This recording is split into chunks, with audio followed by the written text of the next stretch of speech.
du Saint-Esprit à nos jours. Pourquoi j'ajoute à nos jours à la fin?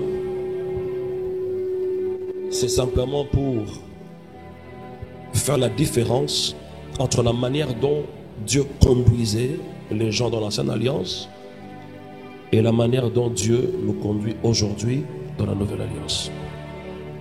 Il y a une très grande différence entre les deux. Vous devez savoir que la marche par l'esprit dans l'ancienne alliance était réservée à une certaine catégorie de gens. Comme vous le savez, le prophète, le roi, le sacrificateur. Et encore, la marche n'était pas permanente.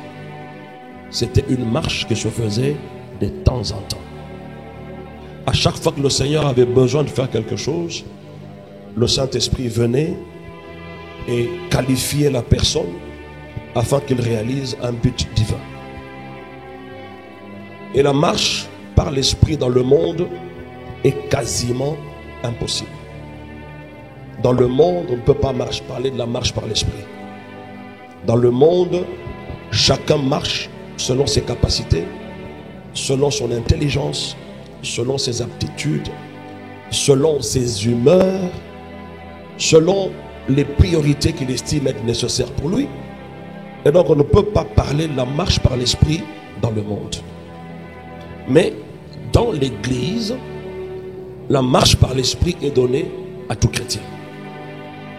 Et marcher par l'Esprit, c'est ça la marche normale pour un chrétien. Tout chrétien qui ne marche pas par l'Esprit, donc il n'a pas une vie normale. Amen.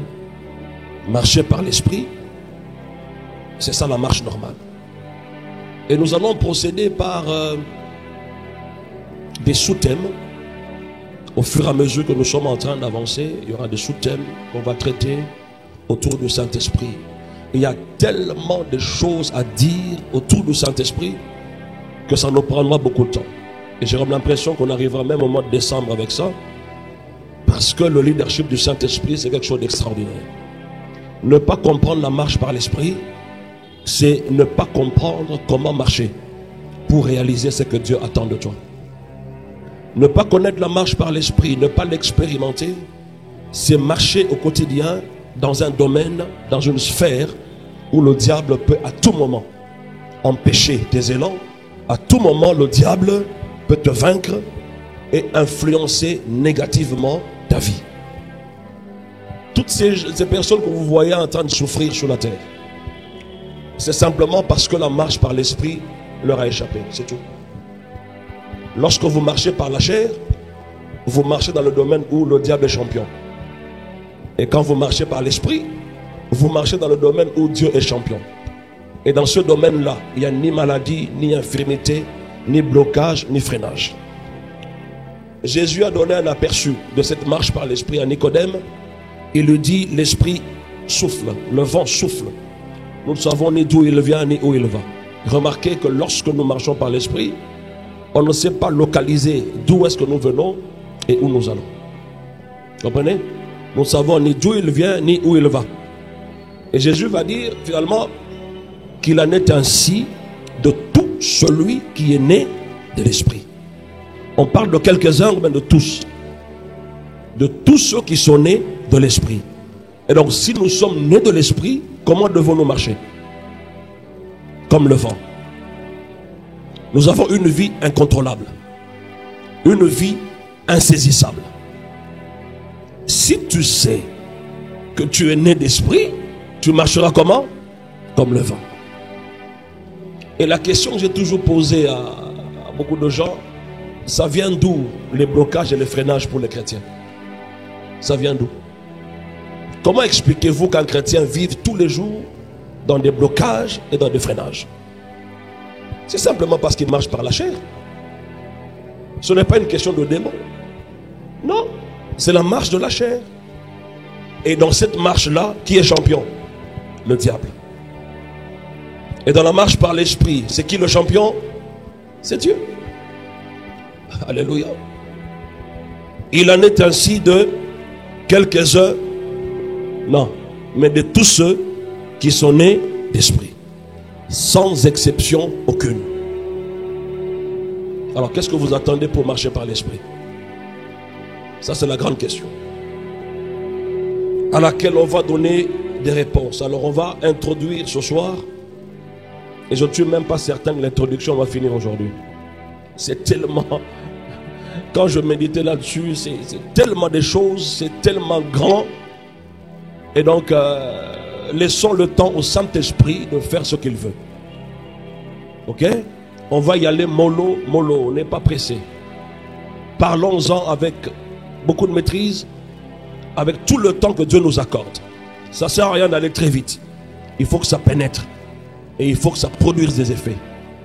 Ne vous bornez pas seulement à écouter, mais mettez aussi la parole de Dieu en pratique. Amen. Alors il est vrai que lorsque nous parlons du Saint-Esprit, lorsque nous voulons étudier du Saint-Esprit, la plupart d'entre nous s'attendent à ce que on déploie la puissance, toutes ces choses-là, que les gens tombent, que les gens crient, et que le prédicateur vous dise que le Saint-Esprit est à l'œuvre. Ce n'est pas forcément ça, la vie de l'Esprit. La vie de l'Esprit n'est pas nécessairement des choses spectaculaires. Non, pas nécessairement. Comprenez? Il y a des choses que le Seigneur fait dans le calme, mais avec un impact comme tu ne peux pas imaginer. Mais c'est le Saint-Esprit qui est en train d'agir. Donc quand peuvent s'attendre à ce que la vie de l'Esprit les amène à atteindre les hauteurs, à avoir une vie transformée, toutes ces choses-là sont possibles avec le Saint-Esprit. Mais il y a un élément sans lequel vous allez restreindre l'action du Saint-Esprit dans votre vie. Sans cet élément-là, vous allez limiter le Saint-Esprit agissant au travers de vous. Nous courons vite vers les exploits avec l'Esprit, mais souvent nous ne faisons pas ce qu'il faut pour que ces exploits soient permanents, pour que cette vie soit permanente. Nous sommes habitués à ce que le Saint-Esprit agisse à un temps et puis voilà, c'est comme s'il se retirait. Non, il ne s'est pas retiré, il est là. Seulement, nous ne faisons pas ce qu'il faut afin que sa présence soit en permanence manifeste. Depuis que nous sommes en Jésus, depuis que la nouvelle alliance a commencé, le Saint-Esprit n'est pas un voyageur qui vient et qui rentre. Le Saint-Esprit n'est pas un visiteur qui vient nous visiter par moment quand nous sommes dans le culte et puis il repart. Non. Il y a des gens qui ont compris que le Saint-Esprit vit, à demeure dans leur esprit. Mais il y en a qui ont une certaine connaissance de plus ou moins ce que l'ancienne alliance nous révèle sur le Saint-Esprit. Voilà pourquoi ce sont des gens qui ne sont pas assidus à ce que le Saint-Esprit soit manifeste dans leur vie, mais ils mènent une vie d'une présence sporadique du Saint-Esprit. C'est-à-dire lorsqu'il se présente une fois, et puis on attend 6 mois après pour qu'il se manifeste, ils trouvent ça normal. Ce n'est pas normal. Pas du tout. Le Saint-Esprit est avec nous tous les jours, à tout moment, chaque minute, chaque seconde. Il est avec nous et il marche avec nous. Il n'y a aucune personne qui soit autant disposée à t'aider à réussir comme le Saint-Esprit. Mais seulement, ce ne sont pas des choses qui vont se faire n'importe comment. Il y a des normes à suivre. Il y a la manière de faire afin que le Saint-Esprit réagisse. Alors l'élément qui est très capital, sans lequel nous limitons l'action du Saint-Esprit, c'est l'humilité, simplement. Être humble. Voilà. Il y a beaucoup de gens que le Saint-Esprit utilise. Ils en arrivent à un point où ils pensent que c'est eux qui le font. Et ils limitent l'action du Saint-Esprit. Il y a quelques années ici, un des grands prédicateurs que nous avons en ce monde, Bénin, il a témoigné dans ce sens. Le Saint-Esprit lui a dit: tout ce que tu as fait jusque-là, tu l'as fabriqué toi-même. Est-ce que tu peux comprendre ça de Bénin? L'Esprit lui a dit ça. Et puis, il est tombé malade. On devait opérer son cœur quand le Saint-Esprit lui disait ces choses-là. Il a pleuré. Et il a témoigné. Moi, j'avais la vidéo, je ne sais pas si vous avez vu la vidéo, en disant par exemple que tout ce qu'il a enseigné sur la prospérité, ce n'était pas la volonté du Saint-Esprit. C'est-à-dire un prédicateur, un chrétien, peut arriver à un point où, après avoir travaillé un moment avec l'Esprit de Dieu, il pense que ce qu'il est en train de faire vient de lui. Il pense que c'est lui qui décide de quand, de comment et de pourquoi. Non. La marche avec le Saint-Esprit nécessite une humilité exactement comme un instrument banal, comme un micro. Le micro ne peut amplifier que ce que moi je lui dis. Et lorsque j'aurai fini, le micro ne fera plus rien. Voilà un instrument entre les mains de Dieu. L'humilité. Si vous n'êtes pas humble avec le Seigneur, dans la marche avec l'Esprit, il arrivera un moment où la machine va bloquer. Et le plus souvent, quand la machine bloque, c'est alors que la chair prend le devant. Pourquoi? Parce que l'homme veut continuer à démontrer aux gens que le Saint-Esprit continue à travailler avec moi. Et ça, je vous dis, c'est très dangereux dans la vie chrétienne. Lorsque l'homme commence à fabriquer des choses, non seulement il nuit à sa propre vie, mais il va aussi nuire à la vie de ceux qui le suivent. Et la mort peut s'en suivre. Alléluia. Il y a un autre prédicateur dont je suivis le témoignage qui disait que lui était habitué, lorsqu'il prêchait, de libérer seulement l'onction. Quand les gens tombaient, quand les gens criaient, il prenait tout son plaisir dans ces choses-là. Et à un moment, l'Esprit lui dit, mais tu ne peux pas bâtir le ministère avec toutes ces choses-là. Tomber aujourd'hui, tomber demain, crier, recevoir l'onction, les gens s'écroulent. L'Esprit lui dit, on ne bâtit pas le ministère comme cela. On ne bâtit pas la vie chrétienne de cette manière-là. Mais il faut enseigner la parole. Et qu'est-ce qu'il va dire? Dans son ignorance, il dit au Saint-Esprit, dans l'enseignement, il n'y a pas d'onction. Et le Saint-Esprit lui dit, mais pourquoi Jésus enseignait tout le temps? Est-ce qu'il n'y avait pas la puissance dans le ministère de Jésus? Remarquez, étudiez la vie de Jésus. À chaque fois qu'il ouvrait la bouche, il enseignait. Ce n'était pas le genre de prédicateur d'aujourd'hui qui te crie, et il fait tomber les gens simplement. Et ce sont les mêmes qui tombent et rien ne change. Les mêmes qui sont tombés aujourd'hui qui vont tomber demain, le surlendemain, ainsi de suite. Il n'y a pas de transformation. Jésus enseignait. Et après avoir enseigné, il faisait alors la démonstration de puissance. Alléluia. Et lorsqu'il a compris que le ministère ne peut être bâti que par les enseignements que le Saint-Esprit inspire, son ministère avait littéralement changé. Sortons de nos têtes cette mentalité-là. Comme quoi, le Saint-Esprit est une force qui vient. Le Saint-Esprit est une puissance qui se manifeste de temps en temps. Non. C'est une influence qui vient et qui part. Non. Le Saint-Esprit est une personne divine. Et à chaque fois qu'on parle de lui dans la Bible, on utilise le pronom personnel. Comme pour dire que c'est une personne. Il vous enseignera. Il. Mais quand on parle de toi, n'est-ce pas qu'on dit aussi il ou elle? Pourquoi? Parce que tu es une personne. Maintenant, dans le langage courant, surtout quand nous parlons en lingala, qu'est-ce qu'on dit? On ne dit pas molimo azosala. Qu'est-ce qu'on dit? Molimo ezosala. Non. Il ne faut pas chosifier le Saint-Esprit. Mais pourquoi vous ne dites jamais Yesu Christ ou ezosala? Parce que et le Saint-Esprit, et le Père, et le Fils sont tous Dieu en tout point de vue. Et ils sont égaux. Mais seulement dans la manière de faire les choses, chacun a une spécificité. Mais à la base, ils sont Dieu. Un seul Dieu se manifestant en trois. Je prends l'exemple de l'eau. On peut placer l'eau dans... Comment je peux dire ça? Je vais utiliser des termes difficiles. Bon, sous une pression atmosphérique différente. Je vais expliquer.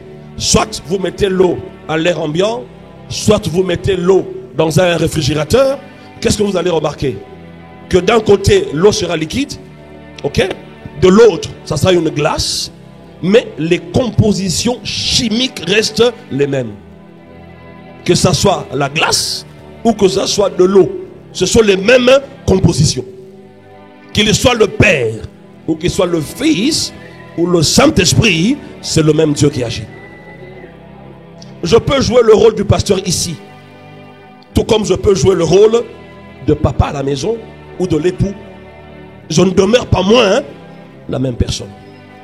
Alléluia. Alléluia. Donc le Saint-Esprit, il faut le considérer comme une personne divine. personne, il a des sentiments. Dans la Bible, on nous montre que le Saint-Esprit a été menti. C'est une façon de parler. Hein?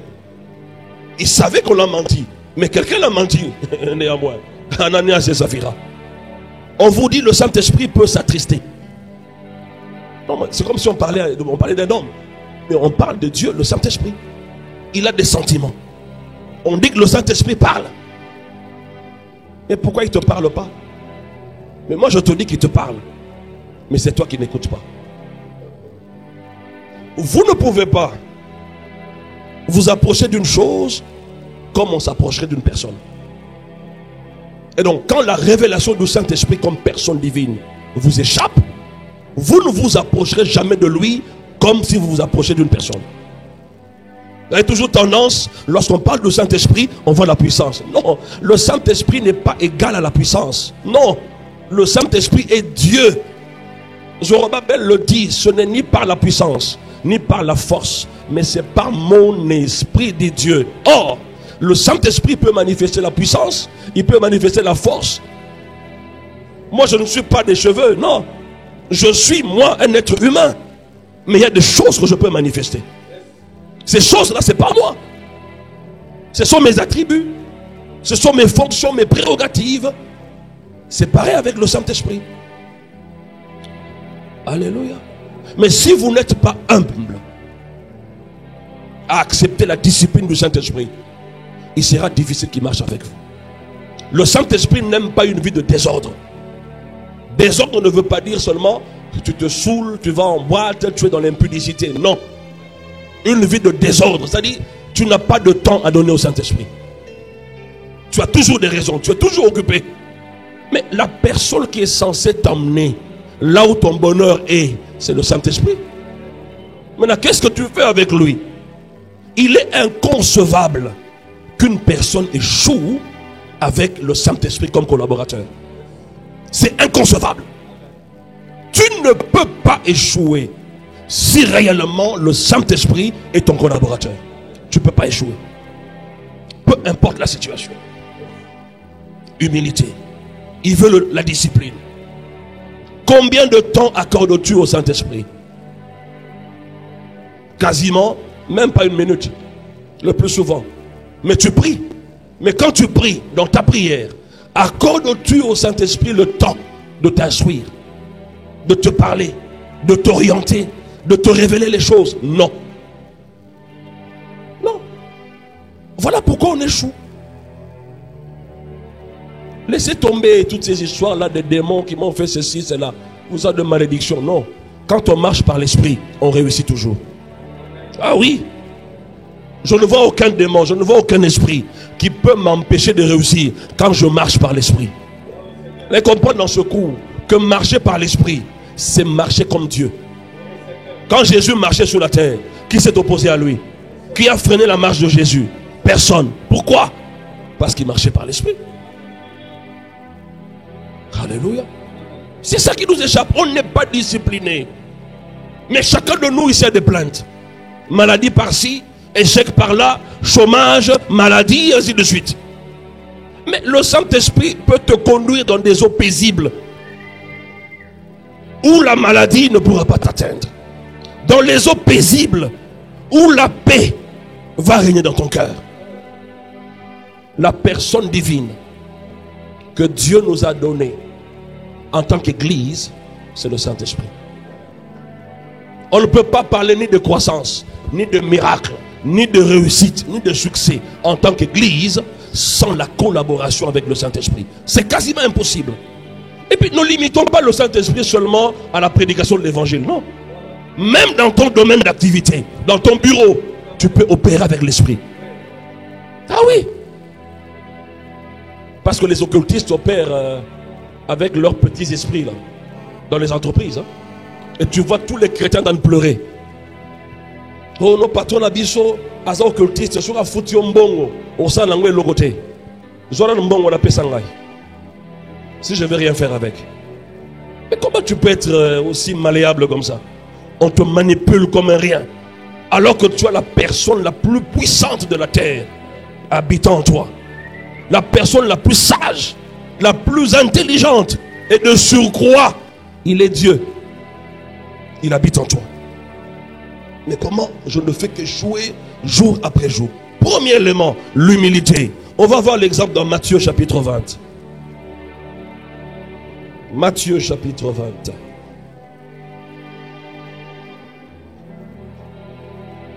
À partir du verset 20, mais on va lire seulement vers la fin. C'est la partie qui nous intéresse le plus. Il s'agit ici de la demande de la mère des fils de Zébédée. Elle va demander à Jésus que l'un de ses fils s'assied à sa gauche et l'autre à sa gloire, à sa droite, lorsqu'il sera dans sa gloire. Et Jésus va lui dire, cela ne dépend pas de lui, mais ça dépend de Dieu qui l'a ainsi destiné pour chacun. Et Jésus va saisir l'occasion pour enseigner à ses disciples un principe capital dans la marche avec lui. L'humilité. Qu'est-ce qu'il va dire? À partir du verset 26, il dit ceci.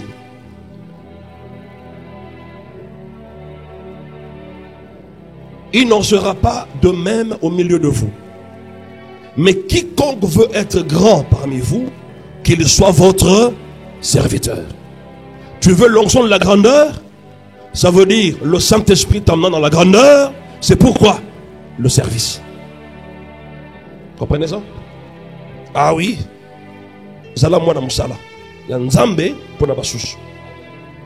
Tu vas voir comment l'onction va couler dans ta vie. Alléluia. Il n'en sera pas ainsi. Parce que les autres disciples étaient fâchés contre les deux autres, les fils de Zébédée. Quand vous lisez le verset 24, on dit: les 10 ayant entendu cela furent indignés contre les deux frères.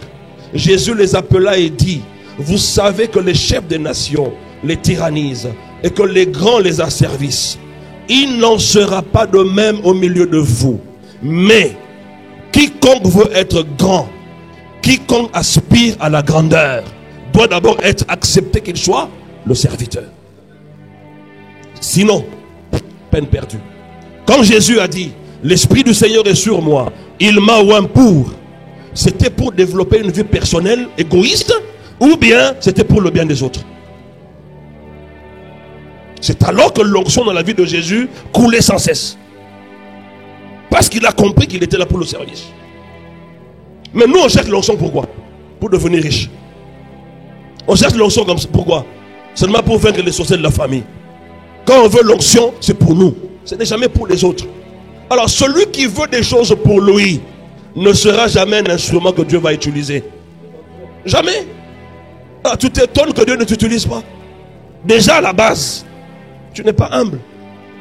Et après, qu'est-ce que Jésus dit encore?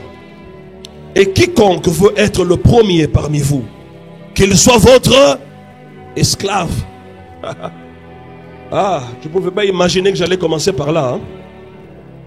Ça, c'est pour casser l'orgueil des hommes. Ok? Voilà. Ça, c'est pour casser la chair. Si tu veux être comment?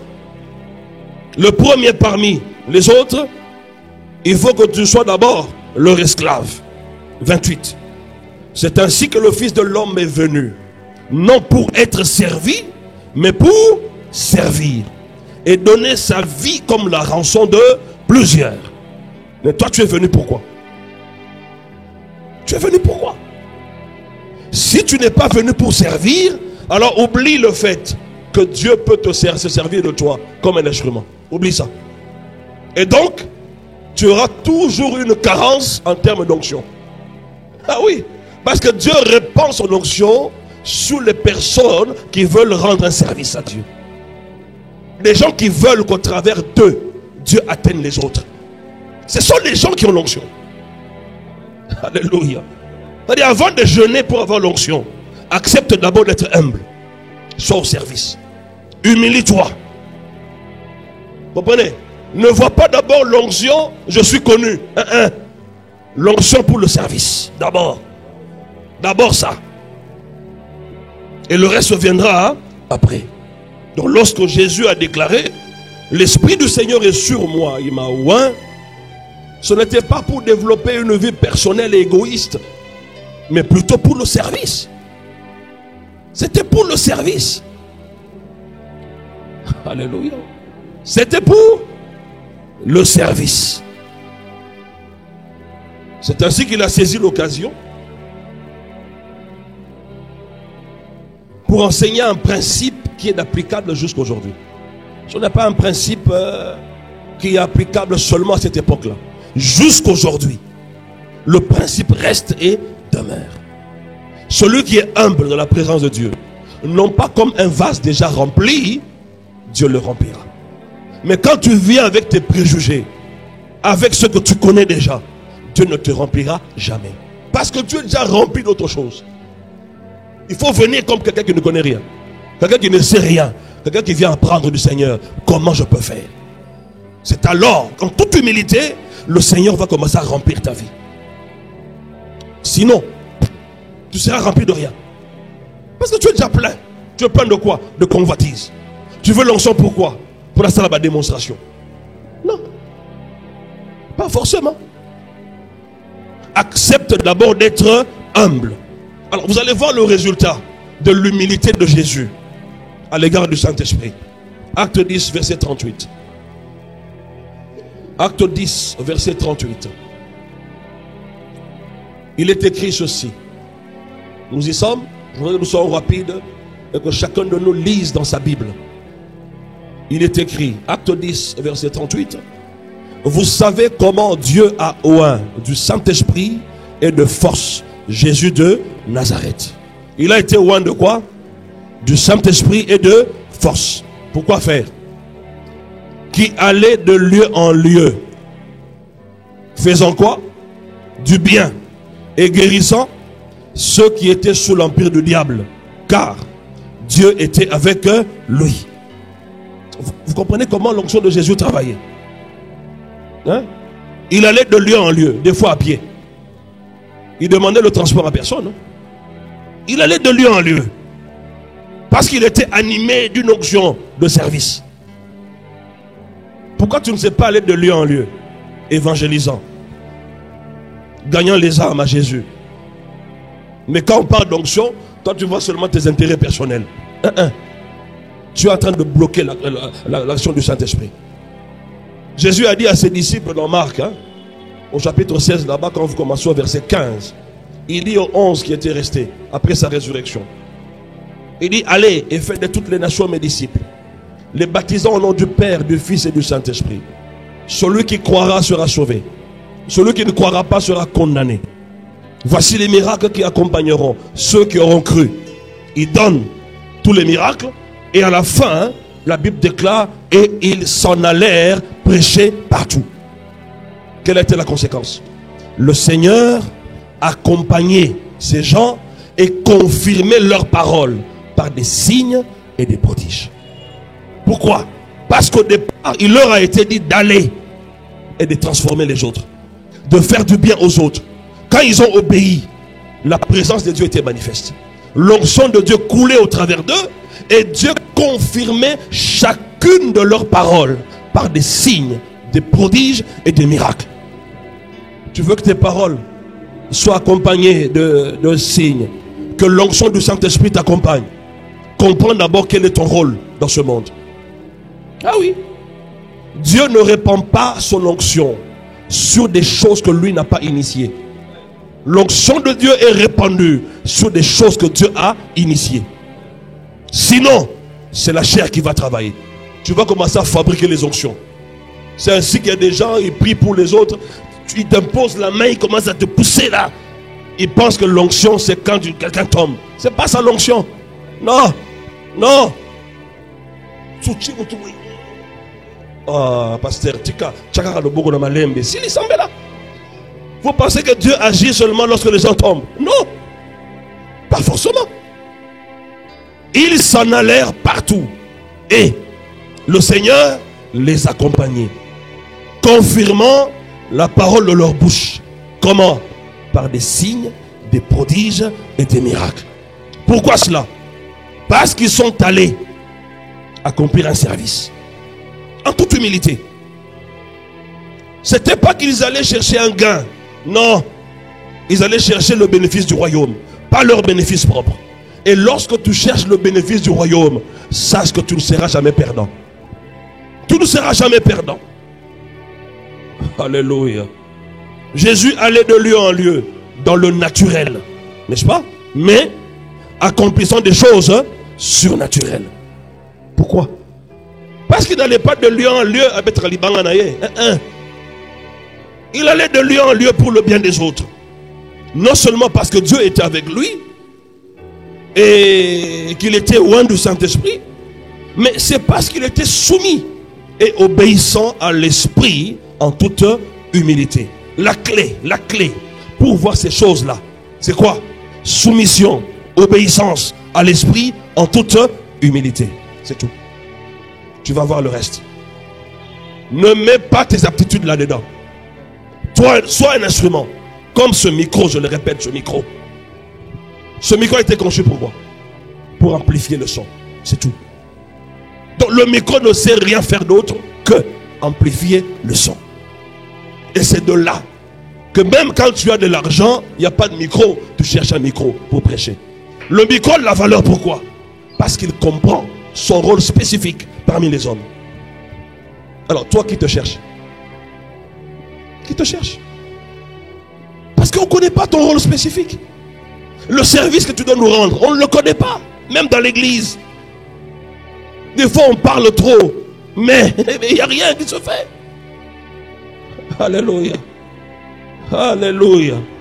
On a formé des gens ici, le matin, pour faire l'examen. Combien on fouille? Vous avez fouillé, ils sont là. Est-ce qu'ils sont là? Mais quand on a commencé, tant là-bas je les connais. Moi je les regardé. Maintenant après la formation, faites l'examen. Total abîmé. 0. Vous comprenez? Manque d'humilité. Quand tu t'humilies devant le Saint-Esprit pour apprendre sa façon de faire, il va t'élever. Je te dis, il va t'élever. Je te dis, il va t'élever. Humilie-toi simplement. Humilie-toi. Ne cherche pas à paraître pour quelqu'un qui sait tout. Humilie-toi. Moi, quand j'ouvre ma Bible, j'oublie toute ma connaissance. Je me dis qu'il est en train de m'enseigner maintenant des choses que je n'ai jamais connues.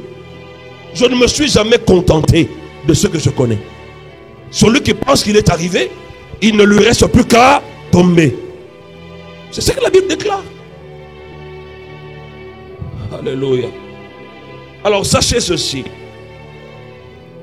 que pour tout être humain sur la terre, il y a 2 types de marches et 2 types de vie qui peuvent te régir. 2 types de marches et 2 types de vie. Soit tu es dans l'une ou tu es dans l'autre, mais pas les deux à la fois. Impossible. Pas les deux à la fois. Et donc tout ce qu'on va enseigner concernant la marche par l'esprit, si tu ne te retrouves pas là, sache que depuis toujours tu as marché par la chair. Peu importe où tu tournes, tu as toujours marché dans la chair. Alléluia. C'est l'un ou l'autre. Et pour le cas d'espèce, c'est l'une ou l'autre. La marche telle, vie telle, c'est-à-dire telle vie correspond à telle marche et telle autre vie correspond à telle marche. Ce n'est jamais les deux à la fois. C'est l'une ou l'autre. Il n'y a pas de mélange. Quand il y a mélange, la machine se bloque. Les choses se limitent. Parce que Dieu ne peut pas s'appuyer sur la chair pour trouver gloire. Non. Il veut être le seul à avoir entrepris la chose pour que toute la gloire lui revienne. Même toi qui es un instrument, tu n'as pas de gloire là-dedans. Tu n'as pas de gloire, il n'a pas besoin de ton intelligence. Il n'en a pas besoin. Pas du tout. L'âne qui avait parlé, avec quelle intelligence? Hein? L'âne qui a parlé, avec quelle intelligence? Il dit, mais pasteur, il faut quand même réfléchir. Ta réflexion naturelle, Dieu dit, niet. Tu dois renouveler ton intelligence. Ça veut dire adopter sa façon en lui de réfléchir, de penser. Il n'y a que par rapport à cela que Dieu peut te faire du bien. L'intelligence naturelle, Dieu ne connaît pas vos histoires de comptabilité, de mathématiques. Docteur en économie, il ne connaît pas ça. Il ne connaît pas ça. Dieu connaît sa parole. C'est tout. Et quand tu marches là-dedans, tu es qualifié dans la marche par l'esprit. Alléluia. C'est l'une ou l'autre. Galates, chapitre 5, verset 17. Galates 5, verset 17. Car la chair a des désirs contraires à ceux de l'esprit. La chair a des désirs contraires à ceux de l'esprit. Et l'esprit aussi en a de contraires à ceux de la chair. Ils sont comment? Opposés entre eux. Ils sont opposés. Ils ne peuvent jamais marcher côte à côte. Impossible. Ils sont opposés. Pourquoi? Afin que vous ne fassiez point ce que vous voudriez. Ça, tu comprends ça? Afin que vous ne fassiez jamais ce que vous voudriez. Qui êtes-vous? Selon notre vision, les enseignements d'ici, l'homme est un esprit, n'est-ce pas? L'homme est porteur d'un programme divin, n'est-ce pas? Tu es béni de toutes sortes de bénédictions spirituelles dans le lieu céleste. C'est-à-dire, ce n'est pas au ciel là-bas, c'est dans ton esprit régénéré. C'est ça le lieu céleste. Tu as tout pleinement en Jésus. Oui, maintenant, il y a des choses qui veulent quitter de l'intérieur vers l'extérieur. Tu n'arrives pas à le faire, pourquoi? Tu as aussi envie de guérir les malades, n'est-ce pas? Tu as aussi envie d'évangéliser et que les gens t'écoutent et acceptent facilement le message de Christ. Tu as besoin de marcher concrètement dans la vie de Dieu nouvellement reçue en Jésus-Christ. Tu as envie de toutes ces choses-là. Mais qu'est-ce qui t'empêche d'y arriver? Ce sont les démons. Selon les textes, qu'est-ce qui t'empêche? La chair. La chair. Qu'est-ce qui m'empêche de marcher comme Dieu? De recueillir le fruit de la marche avec Dieu? La chair. Ce ne sont pas les démons. Entre la chair et l'esprit, c'est l'antagonisme. Ils ne peuvent jamais s'entendre. Ils sont opposés l'un de l'autre. Pourquoi? Afin que vous ne fassiez jamais ce que vous voudriez. Jamais, on dit. Et donc je peux passer 10 ans de vie chrétienne sans manifester ma vraie nature. À cause de quoi? De la chair. Est-ce que tu comprends l'ennemi de ta vie? Véritablement, c'est la chair. Ce ne sont pas les démons. Les démons sont des petits. Ce sont des petits. Je ne peux pas perdre mon temps avec les démons. Non, ce sont des petits. Croyez-moi, ce sont des petits. Alléluia. Mais il y a un géant là. Ce que tu appelles géant démon là. La Bible n'a jamais désigné un seul démon comme étant un géant. Mais la chair, c'est un géant qui te bloque la voie. Et le comble dans tout ça, c'est quoi? C'est que la chair est une partie de toi. C'est ça le problème. Et donc par conséquent, tu ne peux pas chasser la chair comme on chasserait un démon. Donc il y a une autre procédure. Il faut la crucifier. Il n'y a pas de remède pour la chair. Il faut qu'elle cède. Il faut la traiter durement. Ah oui, il n'y a pas de remède. Tu peux conseiller la chair comme tu veux. Peine perdue. Je te dis peine perdue. Il n'y a que l'évangile de la croix qui peut amener cet homme-là à prendre une décision dans le sens de ne plus sortir comme ça. De mettre de l'ordre dans sa vie. Il n'y a que l'évangile de la croix. Rien d'autre. Alléluia.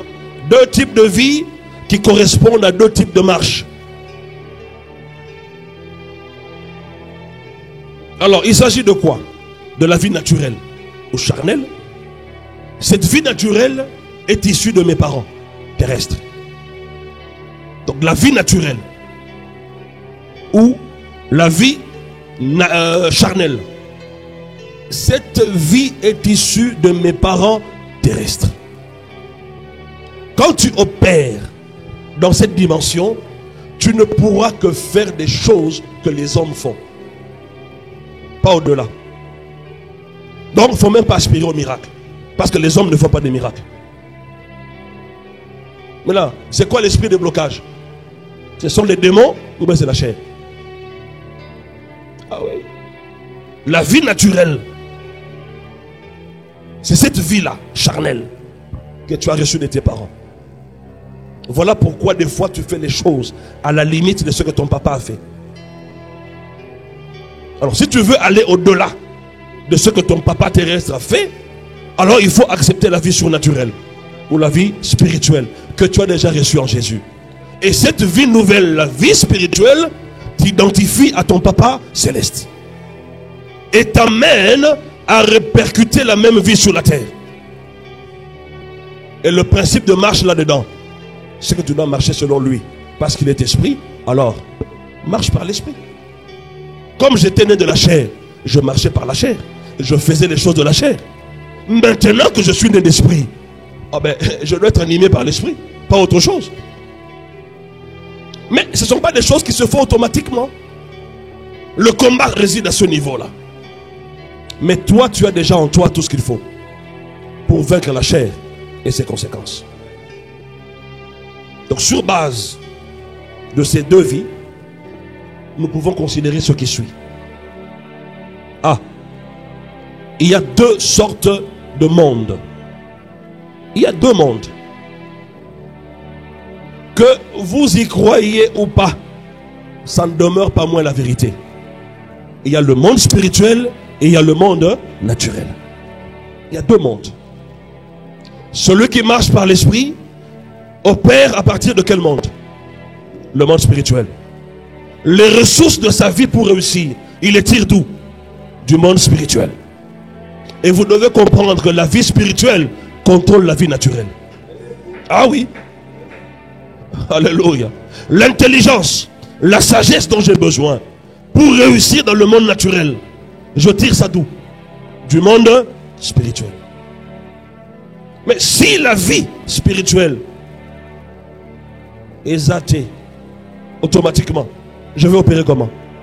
À la limite des expériences que j'ai vécues naturellement. Au monde sur Saliboye et Salagaboye. Tu sais, Yonani. Vous voyez comment les gens se limitent.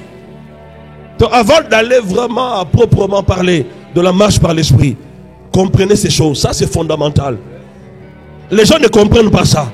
Mais vous les entendrez crier, marchez par l'esprit. Vous n'accomplirez pas le désir de la chair. Lui-même est charnel au premier degré. Mais la vie que tu n'as pas, tu ne peux pas l'enseigner aux autres. Ah oui.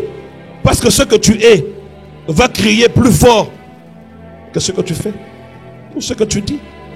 Si tu es charnel, même quand tu dis marchez par l'esprit, les gens entendent ça sous le plan spirituel, comme si tu leur disais marchez par la chair. Je te dis, le leadership, ce n'est pas une question de faire, c'est une question d'être. C'est seulement ce que je suis que je peux manifester. Et donc quand j'ai la vie spirituelle et que j'en ai l'expérience pratique, qu'est-ce que je vais manifester? Les choses du ciel. C'est aussi simple que ça. On dit la même chose là. Aussi simple que ça. Alléluia. Mais pour y arriver, mes frères, croyez-moi, ce n'est pas du jour au lendemain. Il faut beaucoup de discipline. Le Saint-Esprit n'aime pas le désordre. Il aime la discipline. Chaque chose à sa place. Ah oui. Il y a des fois sur ma table de travail, j'ai ce que toi tu peux appeler un désordre. Mais pour moi c'est de l'ordre. Je sais me retrouver là. Mais quand tu bouges, tu dis mais Karine, c'est quoi cette affaire? J'ai laissé mes histoires ici. Non, j'ai arrangé. Non, tu as abîmé. Il fallait laisser ça comme ça. Je sais où avoir telle ou telle autre chose. Mais quand toi tu viens là, c'est la chair qui travaille. La chair veut arranger l'ordre de Dieu. C'est un peu cette image là. Alléluia. Alléluia. Est-ce que tu comprends bien ces choses là? Deux mondes.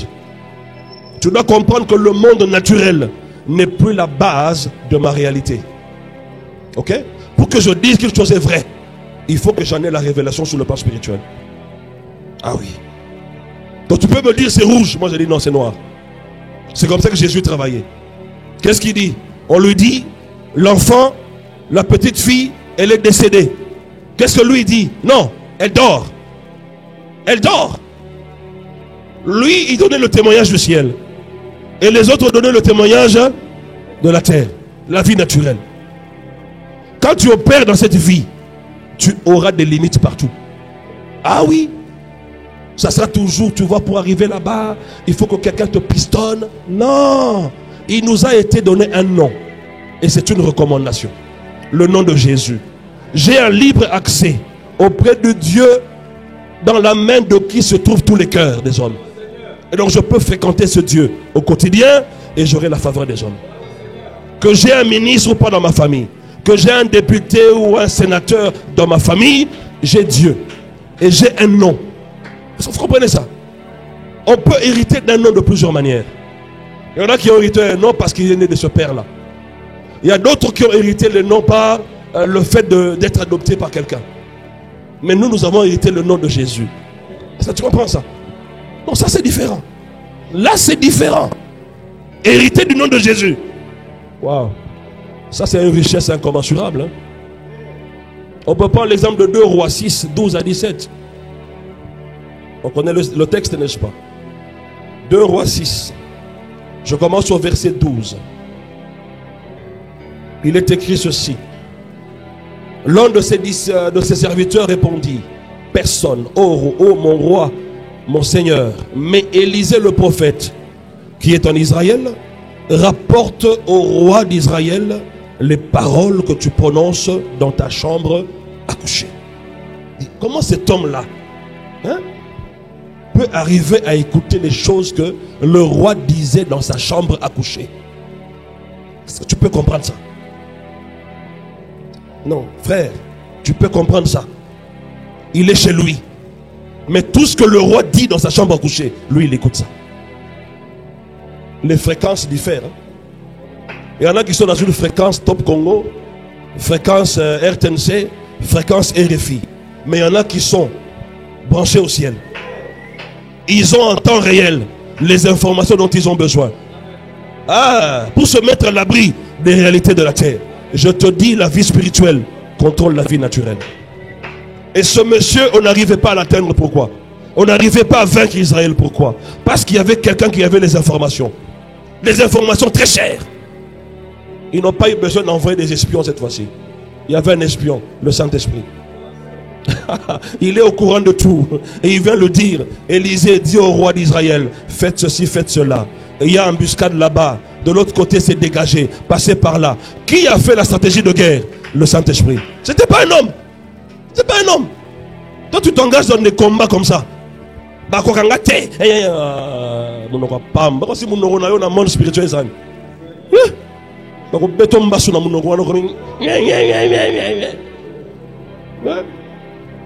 C'est pas possible, vraiment. On peut les carabous.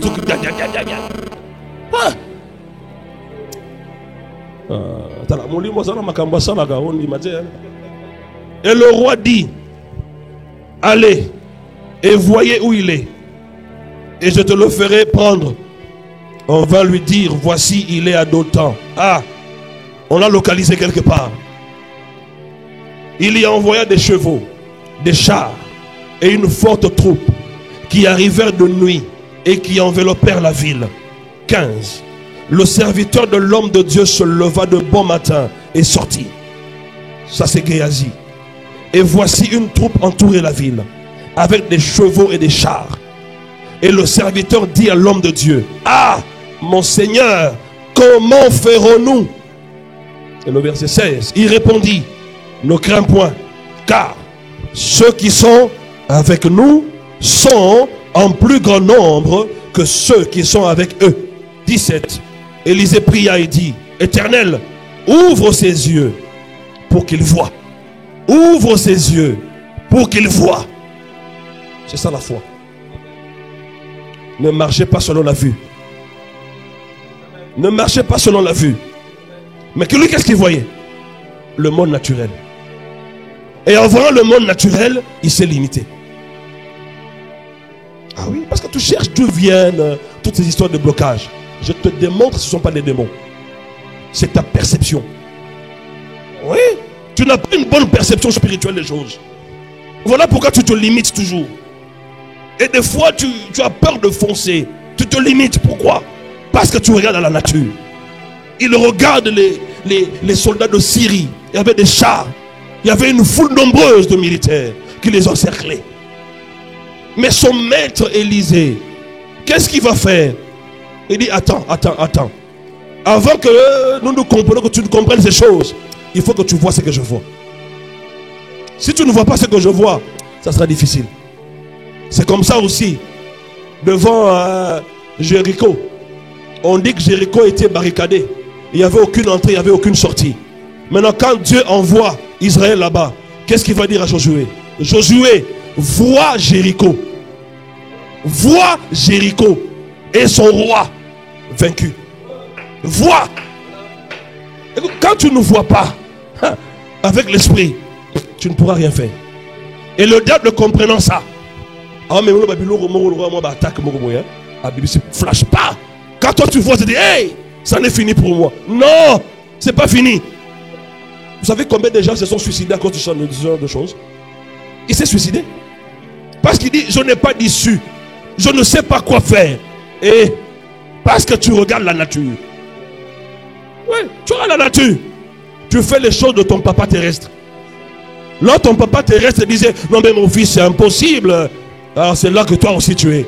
Au lieu de regarder au papa céleste qui dit, rien n'est impossible à moi et rien n'est impossible à celui qui croit. Ça c'est le papa céleste. Un bon papa. Hein? Ah oui. Qui te révèle qu'il n'y a plus de limite au nom de Jésus. Mais le papa céleste te dira toujours, non mon fils, tu vois, ben, il faut faire le droit, tu vois. Papa céleste n'est pas dans ces choses-là. Des choses qui vont te compliquer, va en pharmacie. Tu vas faire 10 ans d'études pour devenir devenir médecin. Mais lui, il ne te dit pas ça. Il dit, marche par l'esprit. Tu verras. Marche par l'esprit. Illettré ou pas, marche par l'esprit, tu verras. Diplômé ou pas, marche par l'esprit, tu verras. Ah oui. Ce que ta famille ne peut pas faire, la foi peut le faire par le Saint-Esprit. Ah oui. Ce que ton papa ne peut pas faire, la foi peut le faire par le Saint-Esprit. Et ce que les 100 jours ne peuvent pas faire pour toi, la foi peut le faire par le Saint-Esprit. C'est aussi clair que ça. C'est bien, n'importe quoi vraiment. Ce ne sont pas les rois de ce monde qui vont te rendre grand. Ils ont leurs agendas cachés. Ils ont leurs projets politiques. Mais il n'y a qu'une personne qui a fait une politique dans laquelle tout le monde est reconnu. Un plan d'action. Le projet du royaume, c'est un projet de bonheur et non de malheur. Mais dans quel projet toi tu espères? Quel projet? Oui,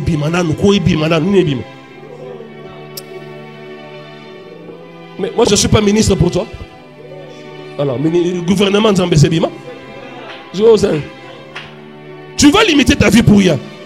Prier pour les autorités, pour ceux qui sont élevés. Oui, prions, je le fais. Mais ma vie ne dépend pas d'eux. Ça dépend du ciel. Et il dit, Éternel, ouvre ses yeux. Verset 17. Hein, pour qu'il voie. Et l'Éternel ouvrit les yeux du serviteur, qui vit la montagne pleine de chevaux et de chars de feu autour d'Élysée. Autour de qui? Il y avait quoi? Des chars de feu. Et l'armée céleste était donc là. Mais l'autre ne voyait pas ça. Dieu est toujours à proximité. Il est toujours avec toi. Avec toutes les solutions pour la situation devant laquelle tu te trouves. Mais qu'est-ce qui t'empêche d'accéder? La révélation du monde spirituel. C'est ça le problème. Ah oui. Laissez-moi vous dire une chose. Si Géasi était seul, on allait l'arrêter. Et on allait le tuer. Parce que Dieu n'était pas là. Parce qu'il n'y avait pas de ressources de Dieu là. La provision n'était pas là. Tout était là. Mais s'il était seul, on allait l'arrêter. Et on allait le tuer. Pourquoi tu as échoué? Démon. Tu crois que là où le démon travaillait là, l'Esprit de Dieu ne pouvait pas être là? Que l'Esprit de Dieu n'a pas un plan pour qu'il t'en sorte de là? Tu crois vraiment? Quand les sorciers font ces histoires dans sa casserole là, dans son miroir magique, le Saint-Esprit dort, c'est ça? Non, réveillons-nous s'il vous plaît. Réveillons-nous. Réveillons-nous. Les Syriens descendirent vers Élysée. Et il adressa alors cette prière à l'Éternel. Daigne frapper d'aveuglement cette nation. Et l'Éternel les frappa d'aveuglement, selon la parole d'Élysée. Vous comprenez ça? Il les a vaincus, n'est-ce pas? En une seule parole.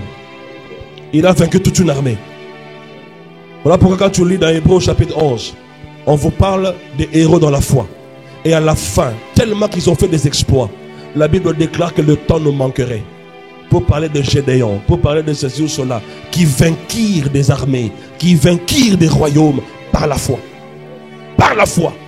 Ils ont vaincu des nations. Par la foi. Vous comprenez ça? Marcher dans la foi, c'est marcher par l'esprit. On va y arriver. Non seulement qu'il y a deux sortes de monde, il y a aussi deux plans. Il y a un plan humain et il y a un plan divin. Donc, dans quel plan toi tu opères? Hein? Tu opères dans quel plan? Tu dois comprendre une chose, c'est que en tant qu'enfant de Dieu, la réussite est liée au plan de Dieu. Ah oui. La réussite est liée au plan de Dieu. Et devant le Seigneur, la réussite ne se définit pas comme étant le fait d'avoir accumulé des richesses. Non, c'est pas ça la réussite aux yeux de Dieu. Le fait d'avoir une grande renommée, ce n'est pas ça la réussite aux yeux de Dieu.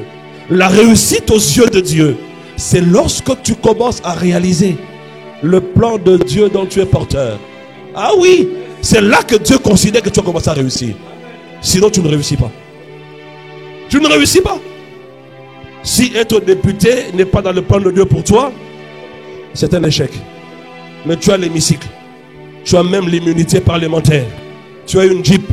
Tu as un bon salaire. En passant, les gens disent préso. Mais dans le royaume, tu es le dernier de la classe. Le dernier de la classe. Voilà pourquoi dans la marche par l'esprit, ne voyez pas d'abord des choses matérielles. Les choses matérielles sont des conséquences. Ne voyez pas d'abord le matériel. La convoitise des yeux.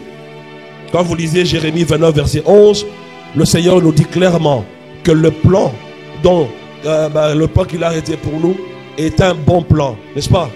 Un plan meilleur, afin que vous ayez de l'avenir et de l'espérance.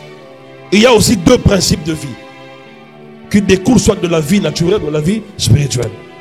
Deux principes qui sont la condition et la position. Deux principes de vie. Maintenant, il faut faire le choix. Dans quel principe veux-tu opérer? La condition. Je suis un homme, un être humain. Je suis Mouyandi. Chez nous, il y a le Kintwidi. Il y a ceci, cela. C'est ça, la condition. Mais tu dois comprendre que ta vie n'est plus régie par la condition humaine. Frère, c'est apprendre ou à laisser.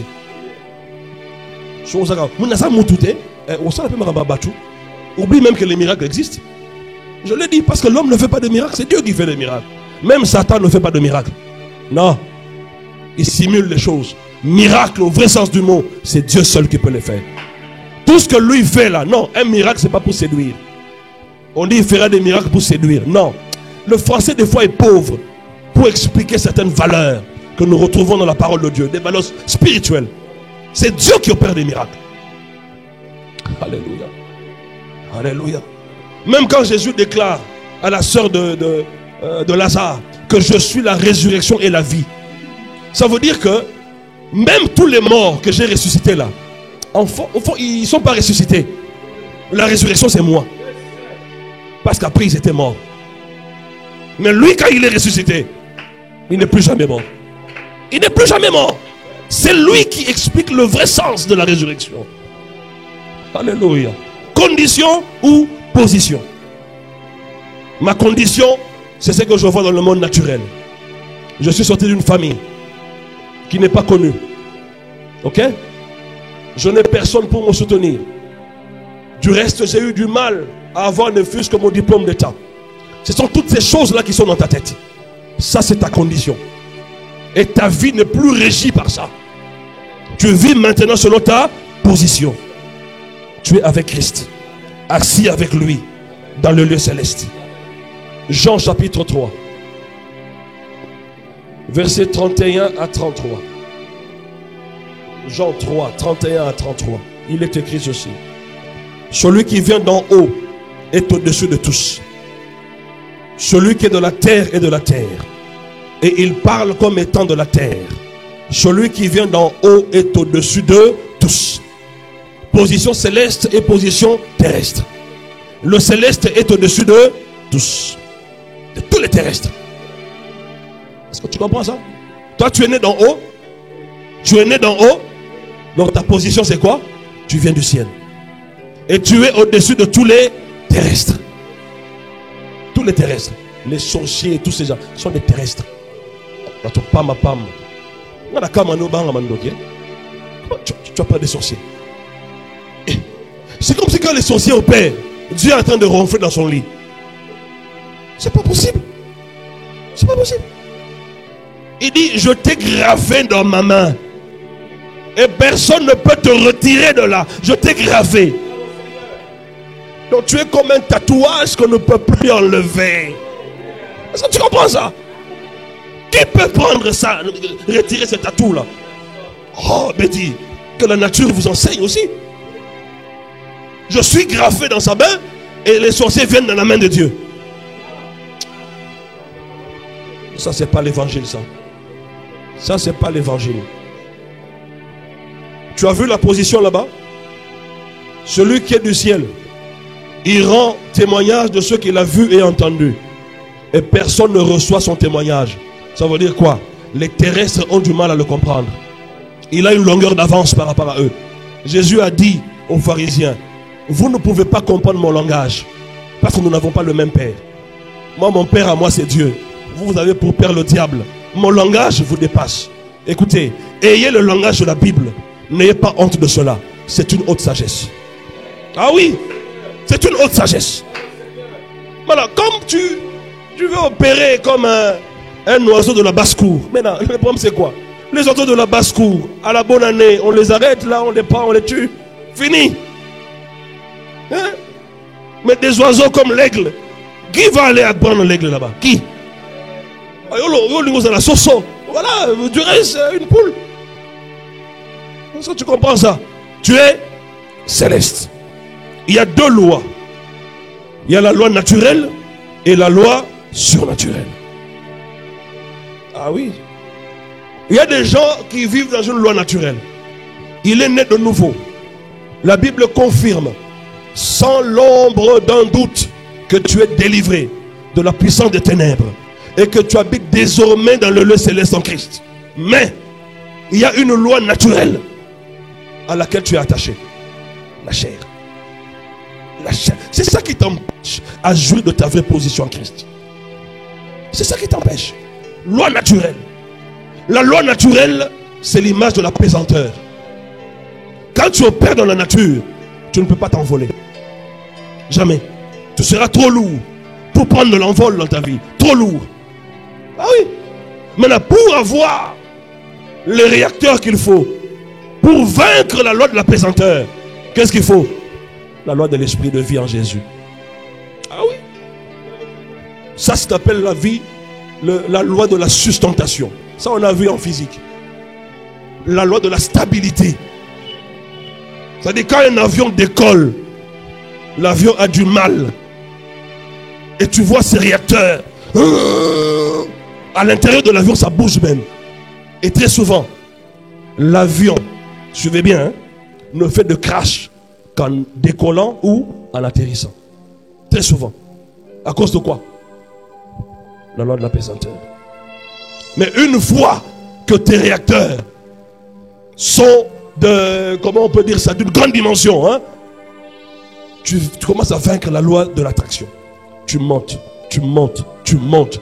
Et lorsque la loi de la pesanteur sera presque nulle, l'avion commence à se stabiliser. Cette position, ça ne sera plus comme ça, ça sera comme ça. Et tu commences à aller comme si tu naviguais. Voilà, aujourd'hui, tu navigues. Tu es désormais dans des lieux, dans les eaux paisibles. Et là-dedans, tu peux même dormir calmement. L'avion décolle, toi tu dors. L'avion atterrit, toi tu dors. Au Kangaba Friend. On nous laisse nos couilles au Kangi Friend. Et toi tu crois que les gens acclament pour rien quand l'avion atterrit. Tu vois qu'ils acclament pour rien. Mais pendant qu'il descend là, il y a une force qui retient, qui amène l'avion à tomber et à cracher. Maintenant, monsieur doit stabiliser les choses. À un moment donné, là, tout l'avion calme. monde calme. De Jésus. Amen. Alléluia. Quand tu opères dans la nature, c'est quelle loi? La loi de la pesanteur. Voilà pourquoi tu n'arrives pas à décoller. C'est tout. Quand tu opères par l'esprit, c'est la loi de la stabilité, la sustentation. Tu deviens comme un avion. Les oiseaux qui vont dans les hauteurs, ce sont des oiseaux qui ne fournissent pas d'efforts, comme l'aigle. Ils montent, ils montent, ils montent, et puis ils laissent l'air le diriger. Et le vent là, c'est le Saint-Esprit. Comprenez? Il commence à conduire l'aigle. Il regarde à gauche, à droite. Où est-ce que je vais trouver ma proie? Quand il trouve la proie, il fait un piquet là-bas. Il prend la proie, et puis il monte. Il fournit quelques efforts et il se laisse aller. Et il a la facilité à localiser l'air. Quand l'air commence à cesser, il sent qu'il commence à baisser, il fait juste quelques efforts. Et il localise une montagne, Christ. Il va là-bas, il s'assied. Et puis il met la tête comme ça.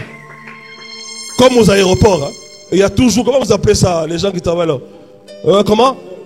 La tour de... Non. L'histoire qu'on met pour la météo là. Qui indique le mouvement de l'air. Baromètre. Hein? Voilà. C'est comme ça. Maintenant, l'aigle cherche le mouvement. Quand il sent que le mouvement va vers l'ouest, ça veut dire qu'il va aller à l'ouest. Et à l'ouest, il va trouver sa proie. Est-ce que tu comprends ça? Mais tu verras, quand tu es dans la vie naturelle, tu vas fournir tellement d'efforts, mais le rendement est petit. Pourquoi? Tu ne te laisses pas conduire. Tu es dans la loi naturelle. Tu ne veux pas la loi surnaturelle. Jean chapitre 3, verset 6. Il est écrit: ce qui est né de la chair est chair, et ce qui est né de l'esprit est esprit. Tu opères dans la loi de la chair ou la loi de l'esprit? Toi, tu n'es plus chair, tu es esprit. Et le verset 8, on l'a cité déjà. Le vent souffle où il veut. Il souffle comment? L'esprit peut t'emmener là où il veut. C'est à toi maintenant d'obéir au mouvement. Donc c'est pas toi qui localise l'endroit. C'est l'esprit qui souffle où il veut. Pas comme tu veux. Voilà pourquoi on a parlé d'humilité. Quand tu n'es pas humble dans la manière dont l'esprit veut te conduire, tu auras toujours des problèmes. La machine va se bloquer. Tout ça. Tu as des problèmes avec le Saint-Esprit. Il faut d'abord résoudre ce problème-là. Et puis tu verras la machine se remettre en marche.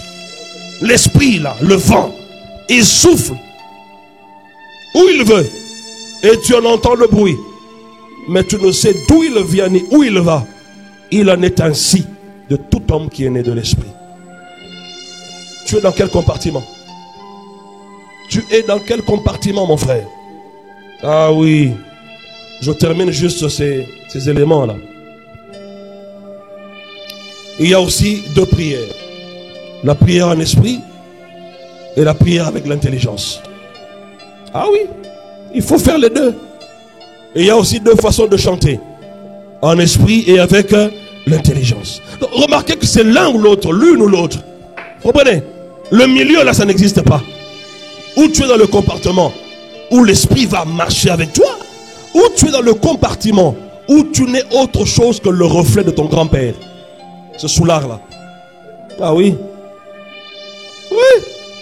Mais tu choisis le reflet de Christ, amené à être semblable à l'image de Christ ou à l'image de ton grand-père. Le choix appartient à qui? À l'homme lui-même. Alléluia. Et je termine ce soir en te disant, dans sa définition la plus simple, marcher par la chair, c'est marcher selon la nature humaine de péché, la nature indépendante et coupée de Dieu. C'est ça la marche dans la chair. Tu peux être chrétien, mais tu marches comme un païen. Mais tu es né de nouveau. Mais tu t'attends à quel résultat? Alléluia. Et Dieu te bénisse ce soir au nom de Jésus.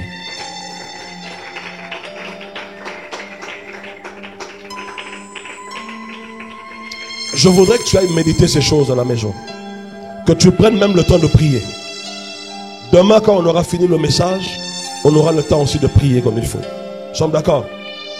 Je voudrais que chacun de nous, que le Saint-Esprit nous fasse du bien demain. Ok? Que la manifestation de l'Esprit qui est donnée à chacun soit aussi son partage au nom de Jésus.